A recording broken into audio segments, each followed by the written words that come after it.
It's Diet, Health and Fitness. So Now, welcome yes. to the show. Denise Oliver is still here. I'm still here. Ben Calder has joined Denise, Good and so have I. afternoon. Hi. So thank you for coming all the way up from Shrewsbury today. Always a pleasure. Thank you. Ben, can I ask, is it Shrewsbury or Shrewsbury? Do you know there's a big debate on about that at the Always, moment? isn't there? No, but quite a serious one because of the development of the new university we have there. There's a full public debate going on about whether or not Shrewsbury or Shrewsbury. And my understanding is it depends on kind of which side of the tracks you're on with it. And there are a few other technicalities.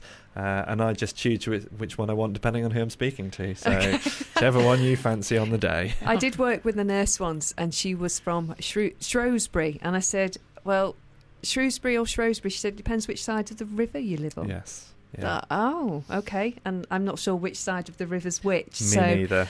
I go to Shrewsbury. Yeah, sure. But I go to a different place. I always go to Shrewsbury. So it's a bit difficult when we go in the same car, isn't it? Yes. We've got some great music chosen by Ben, always uplifting music. Tell us about Antwerpen. Okay, so a bit of Enter Shikari. I love them just because they're a really nice synthesis between kind of rock and kind of modern dance and sampling, and they do a really nice synthesis. And the lyrics that the guys write are often very integral in their nature. They're very conscious. They're very kind of aware of people and what's going on around them. So I love their stuff. It's very warm in here. So our little temperature clock is saying we've gone over 28 degrees now. Woohoo. So how do we keep cool in this hot weather? What do you do, Ben? Most of the time, actually, I just look at allowing myself to be comfortable with it, but just simple stuff, hydration and non-heating foods. Yes, so, quite. Having so things, what would you have? I'd be having things like nettle, mint, coconut. Seriously, nettle tea, mint tea, coconut water, things that are going to cool you down. Yeah. Stay away from kind of heating, caffeine, sugars, stuff that's actually going to bring kind of vitality and energy in that way, and allow yourself to relax more with the heat and just. And there's a reason why there's strawberries cool. and things like that available at this time of the Absolutely, year. They're yeah. absolutely perfect for the body. There's got so much water in them, and they're so tasty at this time of year. Yeah. Yeah, I wish supermarkets would stop having them at Christmas. Yeah. It's so wrong. You can go into traditional Chinese medicine with this one and look at how in 5-element theory they're looking at eating for the seasons. So in the summer, when the weather is warm and dry technically as an energy, we want to be eating cool, moist food. So making sure that we're having our kind of fresh salad and having our cool raw foods, best time to have it. Best time. Not a good idea to be having damp, cold foods in the winter. That's when you want warm foods. That's when stuff that's going to kind of balance the humours as it is in Chinese medicine. Well, the cold cucumber soup that I made for you on Monday would be ideal then. It was, yeah. It was Absolutely, like having smoothie in a bowl, but that's fine. These smoothie bowls are in. Next time I know to make the cold cucumber soup and put it in a glass, and it'll be far more acceptable. Yeah, it was very tasty. It was just odd. It's very simple and straightforward, actually. It was a cucumber, some mint, garlic, yoghurt, and some water. All those things that are very cooling at this time of the year. So it was like a writer. In fact, I did make a curry that night and use some of that on the side. Perfect. Yes. So, Ben, you've got a course running tomorrow. Yeah. Do tell us more about it. It's in your centre in Shrewsbury. That's Shrewsbury. right, yeah. Shrewsbury. I don't know what to say don't know now, do you? Centre for Integral Health. There is the one and only. It's fine, yeah. So we're doing a nutrition for cancer patients workshop tomorrow, which is really a very simple, very straightforward, very accessible way of looking at key do's and don'ts for anyone who is undergoing any kind of cancer treatment at the moment, just to support the body as much as possible so that it's got as many of the resources and the building blocks and the things it needs to care for itself. And we're avoiding the really obvious stuff that is more taxing to the body, makes it harder to recover, or depletes or weakens the immune system in any way. Okay, and what time is that running? How much does it cost, and where can people book onto it if they're interested? That's from 10 till 4 tomorrow in Shrewsbury, and it's £50 for the day, and you can just message me through the site, through integralhealthshrewsbury.com, and we can secure your place that way. And as it's called nutrition, are you actually going to have things there for people to eat, or is it more talky based? It's going to be kind of more talky based, but I will bring in some key little bits and bobs to kind kind of encourage people. And as you know, generally, I'm a massive fan of organics and making sure that people have organic food. And this is especially important when it comes to cancer treatment, because organic food contains a compound that we don't get in non-organic food, and that's something called a salvestrol. It's found in a lot of different types of food, and it's actually an antifungal compound within the plant. And it's interesting that there's been research in recent years indicating that cancer kind of behaves a bit like a fungus does in the body, and the nature of its behavior, in that it's something that grows in an anaerobic, so oxygen-free environment, and it's something that likes a more acidic environment. And in fact, all the way back to the 1930s, twice Nobel Prize winner Otto Warburg identified that most cancer had a hypoxic and oxygen-free environment and high acidity. So by increasing oxygenation, increasing alkalinity, you can do a lot to help cancer. But natural sort of modern fungicides and pesticides on plants have changed how the plants respond. They don't produce the salvestrols when they've been sprayed by artificial chemicals, and so a natural anti-cancer compound that's found in organic fruit and veg isn't present in non-organic fruit and veg, and we can make a massive improvement to our chances of recovery just by switching from non-organic into organic produce. Why? Oh, excuse me. Oh dear. I breathed in the wrong Surprise. way. Sorry about that. I was about to say, why you hear on all the headlines, they say, oh, organic food isn't more healthy for you. But then is that because they're not looking at it in a holistic way? You know, they look at, it hasn't got more vitamins, or it hasn't got this. And the headline about organic food is, you know, well, the ridiculous ones that you see is that it doesn't help you lose weight. Well, no, do. But, you know, that generally it gets a bad rap because it's not considered more healthy by and it's so much more expensive. Press. Yeah. So actually, what's your take on that? This is just mainstream press not doing their research properly and being very out of date. If you look at the Soil Association's website, you'll see the study that came out 2013-2014 that shows that organic food has 40% more nutrition in it than non-organic food. So that was an independent study, and I can never quite remember if it was University of Newcastle or Edinburgh that did it, but it was an independent study that looked at it. It was on the telly, that. Yeah, sure. And also a recent piece of research done over in Sweden that showed just 2 weeks of organic diet will reduce the testable levels of persistent pesticide traces in your body by 90%. Wow. So, you know, it's as simple as that. For me, it's a no-brainer. And you've got your own allotment, so That's right. you presumably you run that as organic. Absolutely, space, yes. Yeah, and thankfully we've got people who are organic on either side of us as well, so we're in a really nice spot for it. Where do you get the top-up stuff for organics? Do you have a delivery at any time? That's right, yeah. I use Riverford Organic, who are an online delivery company. They have franchised local farms around the country, so our nearest farm is Scarewell, which is over in Cambridgeshire, but they also have farms in Cheshire and the Midlands that kind of produce their food, and their rule is that 80% of the food that we get delivered comes within 80 miles of the farm that is our central base.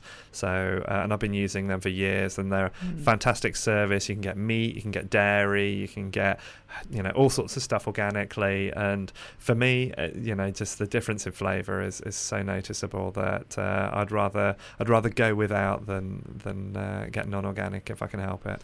And while the music was playing, you did tell us what you've gathered from your allotment today, so do share. Yeah, sure. So I've picked up some stuff to go for a picnic later on. So we've got nasturtium leaves and flowers in there. We've got dill. We've got real tender baby leaf sorrel and chard, and other bits and bobs that have come out there. We've got beet greens as well. So I've been thinning the beetroot out to make room for the kind of full plants. I keep all those little leaves and just have them fresh, and it's just super tasty, really enjoyable, live and kicking. Yeah. So referring back to last week's show, we had Kirsty in, and we didn't shy from our moment of truth. We both knew we'd gone off the wagon a little bit with paying attention to our diet, but we stood on the scales all the same. So and we're surprised that we hadn't actually put on more weight. And I was very surprised. But one of the things that I identified as we were talking to Kirsty, is the reason why my eating habits had got worse was because I'd stopped planning. So what I normally do is every week I'd write a menu plan for the whole family, then make a shopping list, all on paper, and then... But on a Sunday, it was feeling a bit like a chore. And I think I let it go when I got busy with other things. So I thought, how can I make this not a chore? And with me, it's always something new and shiny. And so I did some research and I found an online menu planner. I'm using one called Plan to Eat, but there are quite a lot of others available. This isn't actually an app as such, it's a desktop version, but you can access it from your phone as well. And essentially it does what I do on paper, so you can put your plan in there for all your meals for the week with some notes. So mine's normally, I've got to go to Brownies by 5:30, got to do that A-Star Sports thing before then I'm going to yoga. So it's fitting all the menus around family life as well. But you can also link it to your recipes, so you can either type in all of your recipes, or if, like me, a lot of your recipes are on Pinterest, you can just link them and put them in. So as you drag the recipe onto your planner, it then populates your shopping list with what you need. That's clever. Which is the key for me. Yeah. It's like, oh, I like that. Yeah. And you can tell it which shop. So I want tofu and I want miso soup. So I'm not going to Lidl for that. I'm going to go to Sainsbury's for that. And I created 2 little shopping lists. And so I'm giving that a try. It's not a free service, but it's only something like $39 a year. That's good. And I'm having a 30-day trial at the moment. So I'll let you know, because I'm going shopping with it afterwards. Brilliant. I'm going to go and buy all the things. And interestingly enough, it's got the kids engaged a lot more. So every morning, one of the chores of my life is to go, what do you want for breakfast? 20 times before I get an answer from the kids as to what they actually want. Then I make it, and then they go, I didn't want that. So what we did on Sunday is I asked them what they wanted for their breakfast through the week. We did the shopping for that. And I forget sometimes, what do you want for breakfast? And Rianne went, it's on the plan. Sorry. I go to the plan. And it has made life a lot easier, not having to just think about what shall I do today. And I know it's a really simple thing, but it was the thing that was missing. I think the key thing that was missing from having paid attention before and done so well when we had our moments of truth. So that is plantoeat.com. And it's worth a go if you like a bit of technology. I shall feed back at the end of my 30 days as to whether it's remained a useful tool or whether it was just an initial novelty. But a great idea as well, and certainly with social media and internet the way it is these days, lots of recipe ideas and lots of things pop up for you and you go, oh, that looks nice, and then you either share it or you let it go by. But if you can drag something over, and not only is it going to kind of set it into the plan for you, but it will help populate the shopping list so you don't get halfway through the recipe and go, oh no, I haven't got that. Yeah. It's all done for you. So what a brilliant idea. So we'll find out whether the idea has actually turned into a very practical solution as well. There's also lots of stuff going on at the moment about allergies, and things like hair dyes can actually cause lots of problems for some people. The chemicals in it, what can happen, it can be like a local reaction to things like that, or actually it can be more than that. As we're breathing the chemicals in, the products can cause problems for our bodies internally. And I came across an article in a magazine I quite like, I don't buy very often, and it's called Free From Heaven, and it's a magazine that helps people with recipes that are gluten-free, sugar-free, dairy-free, vegan. I particularly bought this up because there's a lot of raw food recipes in it, and it's talking about the benefits of a raw food diet, and this is absolutely the right time of year to bring in lots more raw food into the diet to cool down the body. But there was a page in it, and as we're very close to Chester here, there's an article about the new look Holland and Barrett that's in Chester. And one of the things they're promoting in this article is the fact that they've got one of the largest ranges of free-from foods in any of the mainstream stores, and they're going to be rolling these products out in all of their stores across the country. And one of the reasons that they're particularly keen on free-from foods is that their CEO and one of their board of directors both have children with food allergies, and one has a young son with a nut allergy, the other one her daughter is allergic to dairy, soy and nut, and had an anaphylactic shock when she was only a few months old. Now, I have my theories on why more and more children are developing allergies, but I'm going to come to Ben and ask Ben what your thoughts are on this. It's a really interesting field, and it's something that I've spent a lot of time studying over the last 12 years with the kinesiology I do. And there are a couple of things that really highlight why we're getting more allergies. First of all is that we're in the habit, because of modern supermarket habits, of just buying the same food over and over and over again. And essentially the body gets bored and says, I can't handle that anymore. We need change. We need variation. Because there's only specific nutrients that you get from each kind of food, so we need the variation to make sure that we get the full spectrum. And we can look at things like overuse of pesticides and other products within farming. We can look at overuse of chemicals, as you're talking about chemicals within dyes and so on. And very few people realise that 60% of everything that they stick on their skin ends up in the bloodstream, and that some of that is in there within as little as 16 seconds. And so the liver has to process all of that. So it actually challenges the body a lot more. But a lot of our food is now forced. It's not natural. It's not in a good space. So we end up with more of these problems far more easily, because we're not following natural patterns and natural cycles within our bodies, as well as within the kind of the planet, the landscape, the environment we live in. And I think one of the things that goes along with that is that we don't drink enough water. No, never enough. We just don't take on board the one thing that the body needs in order to deal with all the other stuff that we're putting inside of us, as well as we don't sweat properly, and all sorts of things go on. And I'll just finish this little section saying that I've often said to many people that you might as well eat the packaging these products come in. They're highly processed. Yep. And I get that, for some people that they need the sort of look-alike products in their cupboard, because there's a huge pressure on people with true allergies, with intolerances, with sensitivities to go, oh, it's not a problem. Yeah, don't worry about it, because it's the other person who doesn't understand what's going on for you.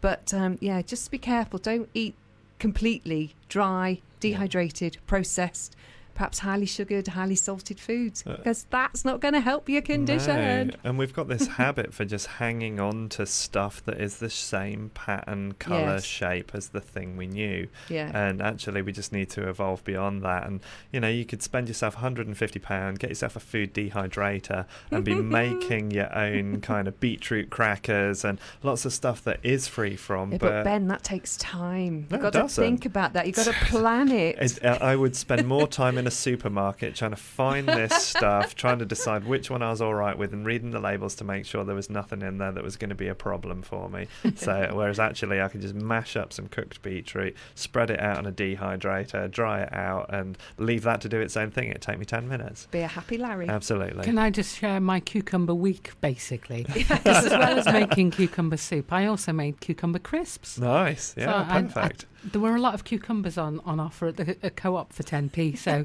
anything that I could make that was cucumber based.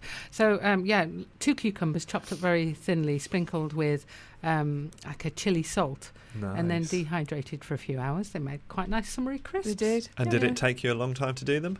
It took me as long as long time between deciding to do them and eating them, because it was a good 8 hours that I dehydrated them. Yeah. But actual preparation time, no. Just as long as it takes to slice up a cucumber or two. There you go. So no time lost at all. So there's all sorts of things we could continue to talk about, but one of the things we've just been discussing here in the studio is that actually you can drink too much water if you're not careful and deplete the salt in your body. So how do we remedy that, Ben? Eat more salt. Eat more salt, yeah. But what do we need? It's not just salt, is it? No, sure. And it's really important to highlight there's a massive difference between the sodium chloride that is table salt and that you get in processed foods, which is a processed and synthesized and nutritionally very defunct product, and good rock salt, good sea salt that you get from a natural source, which has not only the sodium chloride in there, but a lot of trace elements, trace minerals, which are really essential for body functioning. And so it's important to make sure that if we're drinking more water, we're also having plenty of salt. And in fact, there's a very famous Iranian doctor, Dr. Batmanjalik, who years and years ago was a political prisoner in Iran. And because he was a doctor, he avoided execution, but he was expected to treat people but they wouldn't give him any medical supplies. So he actually just started doing formal research on water, and he would prescribe doses of water for people, and found over 300 conditions that he could improve by water dosage alone, and then started to map that research further by looking at how actually excess water without appropriate salt is not good. And so his generalised recommendation is for around 2 to 2.5 litres, there should be about half a teaspoon of sea or rock salt going into the diet every day to maintain electrolyte balance, because if there isn't that, you can have similar problems to too much salt and not enough water as you can with too much water and not enough salt. Yeah, there was a programme on Channel 4 on Monday evening about salt in the diet. Did you see that? No, I missed that one. I was doing Qigong. Yeah, okay. I didn't see all of it. Beautiful presenter, gorgeous lady doing it. And one of the things that she was asked to do, because high salt intake is associated with high blood pressure, heart problems, and there's been a lot of research over the years to do with this and actually bringing the salt down in our diet. But actually it's not the salt in our diet that's the problem. It's the salt the food manufacturers add to our food that we've no control over. Absolutely. And so a lot of research has been done by cardiologists. I do recommend the programme to you. And one cardiologist recommended to this lady that she increased her salt intake to way above what she would normally have, and she felt dreadful. She felt absolutely terrible. She was really bloated. She put on a lot of weight in a very short space of time and just couldn't wait to stop having this excess salt in her body. She wasn't advised to increase her fluid, with it as well. Yeah. It's because he wanted her to feel what it was like to actually have this excess salt in her body. Yeah. And I think over the years, just my opinion, that we've got so used to these processed foods, this packaged food, this ready meal culture, because we're also time starved, working women, families, all of this, we're led to believe we haven't got time to do anything, but we have got time to sit and watch hours of TV. Well, this is the irony of it, isn't it? When you look at how easy some of this stuff is to actually do with a little bit of knowledge and a little bit of practice, no system of preparing a diet takes any longer than any other. You just have to know it. Yeah, you just have to have an understanding of it. So she was glad to actually cut down on her salt and get back to what for her was her normal diet. And what this chat was leading on to was that we've got to put more pressure on the food companies to keep reducing the salt in the food. Absolutely. We've taken our eye off the ball where salt's concerned, because there's so much information about sugar coming out at the moment, and slowly but surely the food companies are adding a little bit more than actually is good for us. And so the cardiologist was recommending no more than 6 grams of salt per day per person.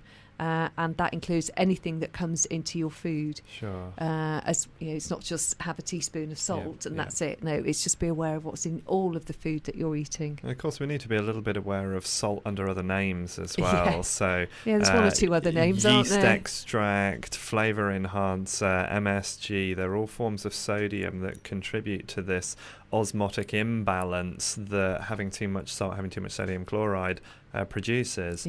So making sure actually that food manufacturers are just making less processed food and encourage more natural, kind of make your own stuff. I think people are shocked when they find how much salt is in their cornflakes and their digestive biscuits and things like that. It comes as quite a surprise to them. Okay, well, we're at the end of the show now. That hour has gone quick, as it always does when we're having fun. That's it for the Diet, Health and Fitness show this week. See you next time. Thanks a lot. See you soon.